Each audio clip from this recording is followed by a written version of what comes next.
Сәлеметсіздер ме, сіздермен аяулым. Бүгінгі видеомызда осындай қолдорбаны, яғни шоперді тігіп үйренетін боламыз. Шоперді біз үйде бар материалдардан тігеміз, яғни қол жетімді. Менің шоперім екі жақты қылып тіктім, яғни екі жағында ұстауға болады. Мынау менде бір жағы, міне осындай, артқы жағы дәл осындай. Қазір сіздерге ішкі жағы қандай екенін көрсететін боламын.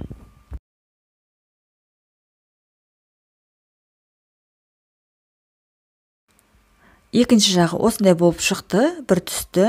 Маған өте ұнады. Қараңыздар. Бір күн бір жағын, екінші күн екінші жағын ұстап кете берсеңіздер де жарайды. Және мен осындай эмблема тағып қойдым. Егер сіздерге осындай шопер ұнаған болса, міндетті түрде менің каналыма тіркелуді ұмытпаңыздар. Лайк басып, комментарий жазып қойыңыздар. Онда ары қарай біз тігуімізге кірісейік. Ал қажетті материалдарға келетін болсақ, менде осындай үш түсті джинсы, яғни үйде жатқан киілмейтін, қысқарып қалған болса жарай береді. Үшеуі бірдей бізде барлығы кетпейді. Бұдан тағы да шопер тігуге қалады материал. Одан кейін екінші түске менде үйде жатқан осындай 100% полиэстер, костюм тігуге арналған материалдарға ұқсас, созылмайтын сондай материалды алдым. Және осыған қажетті бізде түсіне байланысты жіптер, одан кейін қайшы, бор, сантиметрлік лента сияқты қажет болады. Енді осы материалдардан өзімізге қажетті, яғни төрт бұрышты қиып аламыз. Оның өлшемі 18-20 болады менде, содан бізге 8 дана қажет болады. Міне мен өзіме қажетті өлшемдегі төрт бұрыштарды қиып алдым. Менде оның өлшемі мұнда 18, мына жағы 20 сантиметр болды. Енді осыларды өзімізге қажетті қалай түске байланысты орналастыратын боламыз.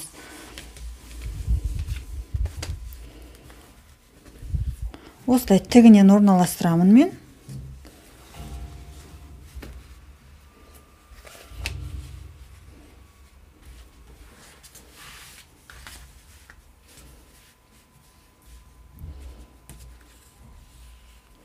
Міне, осы сияқты етіп, әркім өзіне қалай ұнайды, сол түстерді орналастырады.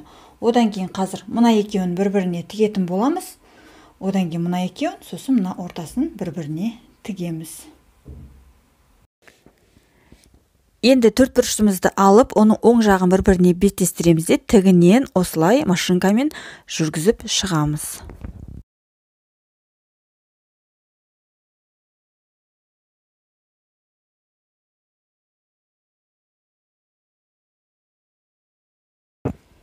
Міне мен екі төрт бұрыштерді тігінен бір-бірінен тігіп алдым. Енді қараңыздар, енді осы төрт бұрыштарымызды орналастырып аламыз да, одан кейін ортасын мына араны тігетін боламыз.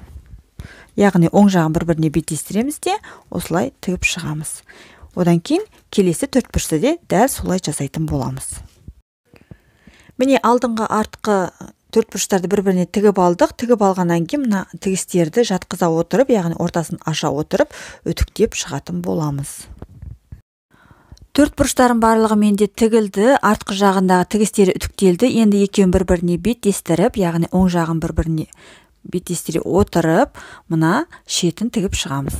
Бір-біріне қосып тігіп алғаннан кейін қараңыздар, менде ені 35 сантиметр болды, ал ұзындығы 76 сантиметр болды. Енді дәл осындай өлшеммен ішіндегі екінші материалды да осылай қиып алатын боламыз. Оның менде ортасы осылай бүктеледі, ұзыннан бірақ қиып алдым. Одан кейін бізге қол ұстағышқа осындай материалдарды қиып алдым. 2 дана джинсы материалдан және 2 дана мына екінші материалдан. Бұның өлшемі 65-5 сантиметр. Енді ары қарай осы біздің қол ұстағышқа дайындағы материалдарды бұлай екі жағынан 1-1 сантиметр қайыра отырып, осылай екі материалды да үтіктеп шығамыз. Міне қолбауларды осылай үтіктеп қойдым. Енді бір-біріне беттестіреміз осылай. Одан кейін екі жақ шетінен 5 мм қалдыра отырып, машинкамен осылай тігіп шығамыз. Міне тігіп болдым. Қараңыздар қандай болып шыққанын. Осындай бау екі жақты болып шықты. Екінші жағына, яғни о жағына да бір белгі ретінде осындай гүлді жабыстыратын боламын. Бұл гүл астыңғы жағы клеймен, үтікпен жабысады, бірақ та жабыстырғаннан кейін де бәрібір үстін осылай жабыстырып, үстін одан кейін машинкамен жүргізіп шығамын. Одан кейін менде мынаның шетін бұлай тағы тігетін боламын. Менде тігіп жатқан жібім осындай сары түсті, сол түсті жіппен мына шетінен осылай толығымен жол жүргізіп шығамын. Міне мен бір жағын осылай сызып алдым. Белгі ретінде қазір осы сызықтың үстінен сары түсті жіппен машинкамен тігіп шығамын. Жаңағы белгі бойынша тігіп алдым, міне шетін. Одан кейін гүлді үтікпен жабыстырдым. Енді үстіңгі жағына мына қолдан жасалған деген мынандай белгіні, яғни алғаш материалдан жасалған, соны осылай тігемін. Одан кейін мына жаңа гүлді жабыстырдым, соның үстін машинкамен тігіп шығатын боламын. Енді ары қарай мына материалды осылай оң жағын ішіне қарай аударамыз да, одан кейін екі жағын тігетін боламыз. Міне мына жағын, сосын мына екінші жағын. Одан кейін мына джинсы материалымызды да дәл солай екі жағын тігіп шығамыз. Енді сумкамызды құрастыруға кірісеміз. Қараңыздар, ішкі материалды осылай оң жағымен ішіне қаратып, міне осылай кигіздім. Одан кейін енді екеуін барлық жерін, бұрыш-бұрыштарын барлығын түзулейміз, бір-біріне беттестіреміз. Одан кейін барып, мына шетінен біраз 1 сантиметрдей бөгемізде біздің мына қол бауымызды тағуымыз қажет. Джинсы материалдық үстіне қарап тұру керек, ал екінші материал астына қарай. Осылай бүктей отырып,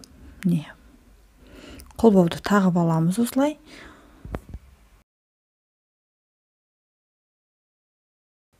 Енді осылай түзулей отырып, осы сыртқы материалды, одан ішіндегі материалдың барлығын осылай 1 сантиметр қайыра отырып, мен инемен барлығын қыстырып алатын боламын.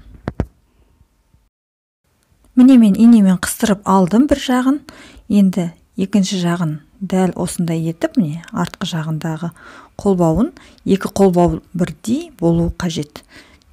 Ұзындығы соны дәлдестіре отырып, мына екінші жағында тағамын. Екінші қолбауды тақтым, міне инемен қадап қойдым. Енді шетінен ақырындап осы айландыра жүргізіп аламыз. Міне біздің шоперіміз дайын. Шетін жүргізіп болғаннан кейін мына екі қол ұстағыштың астында осылай тағы біраз тігіспен қатайттым екі жағын. Себебі ауыр нәрсе салсақ, қол бауы үзіліп қалуы мүмкін. Сол үшін екі жағынан да осылай тігістермен жүргізіп қойдым. Қазір сіздерге ішкі жағын көрсетейін қалай болып шыққанын.